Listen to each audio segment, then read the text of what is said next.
আব্দুর রাজ্জাক বিন ইউসুফকে সূরা ফাতিহা চ্যালেঞ্জ দাও। এটা চিটিং বাজি, এটা এক ধরনের। কেন আব্দুল্লাহকে দাও না তার ছেলেকে?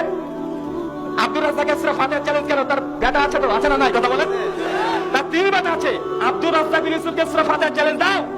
তার তিন বেটা আছে, তিন বেটার সামনে একবার বসে রাখো, সূরা ফাতিহা তোমার কি আর ভালো না তাদের কি আর ভালো, এটা তোমাকে ভালো করে দেখিয়ে দেবে। ডক্টর জাকির নাকি সূরা ফাতিহা চ্যালেঞ্জ দেয়। যখন কিছু পারে না কি কর, এটা কর, ওটা কর, কিন্তু যে পারে তাকে ওই চ্যালেঞ্জ দিবে না। ভুল করে দুষ্টান করবে, আব্দুল্লাহকে জীবনে বলবে না তোকে সূরা ফাতিহা চ্যালেঞ্জ দিলাম, জিন্দেগিতে দেবে না।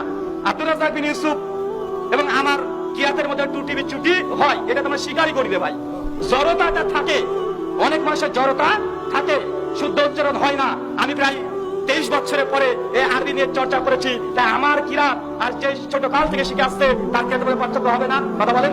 অবশ্যই হবে, যে কারি আছেন তারা জানেন যে হবে, কিন্তু আমাদের চ্যালেঞ্জ সূরা ফাতিহা পড়ার। বেটা তুমি যে বই লিখেছো, এই বই নিয়ে আমার সঙ্গে বসে দেখো, আমি আগে বলেছি উলঙ্গ করে ছেড়ে দেবো ইনশাআল্লাহ।